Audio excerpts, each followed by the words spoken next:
on the Images tab, the second area it says define 100% scale as, and you get two choices. The default it says 1 image pixel equals 1 screen pixel. Now this sounds like a convoluted English, but it's actually fairly simple. I'll explain it. The second option it says size on screen equals size on printout. If you use Photoshop, this is what Photoshop does. It makes 1 image pixel equals 1 screen pixel at 100%. On the other hand, if you use Illustrator, Illustrator defines 100% as the size on screen equals the size on printout. So let me show you. The default is 1 image pixel equals 1 screen pixel. And for this, let me scroll down and choose a different photo. This one over here. Let me just open it by double clicking. It opens up in preview. Now in this case, I do get the scroll bars because if I switch over to the preferences window, it's opening the image at its actual size, which means 1 pixel on the image equals 1 pixel on the screen. So this is what it means. Let me just go back to the image. And what I'm going to do here is I'm going to zoom on my computer screen. So I'm going to zoom in all the way to get to the pixels so you can see those squares. Now those squares that you get to see in the preview interface are being exaggerated, and but this is the important thing.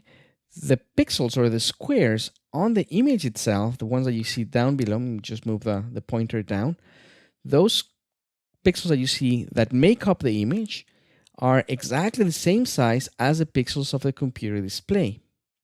So that's what it means. It means that 1 pixel of the image matches 1 pixel on your computer screen.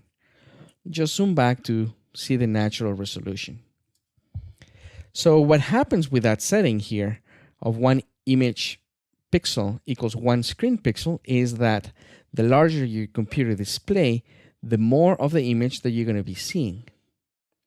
Now the other option says size on screen equals size on printout. And check out what happens when I take this image and just change the preference. It goes down and displays a very, very small image. Why did it display that very, very small image? Well, it displayed it because of the following. Let me go to the Finder. Take a look at the dimensions. It's 1600 pixels by 1200 pixels. But furthermore, just go back to Preview and get this option, which is the inspector. We'll talk about the inspector further. But here's the important thing. This is the width in number of pixels, but here we have something called the image DPI, which is the physical resolution if we were to print this image. 180 pixels per inch. That would mean, if I bring my calculator to the foreground, that would mean that if I divide the 1600 pixels on the width by, so that's the division, so I'm dividing by 180 pixels per inch, we would have an image that is 8 inches wide, actually 8.8 inches wide. So now that I've set the preview preferences to display 100% to match the 100% of the printout, physically this width that you see here on the screen is actually 8.88 inches in the physical world. So that's what the option means in the preference over here in preview. And again, if you're used to Photoshop and Illustrator, Photoshop uses this option and Illustrator uses this other option. The idea though is that, for example, in Illustrator or in the case of preview, if you want to see a letter size document, you should be able to take your letter piece of paper and overlay it on your screen, and it should match the size of the paper pretty well. Personally, I like using the default of 1 image pixel equals 1 screen pixel.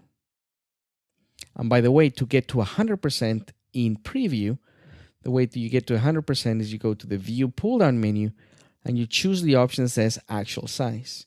In my case, it's grayed out because I'm already at the actual size.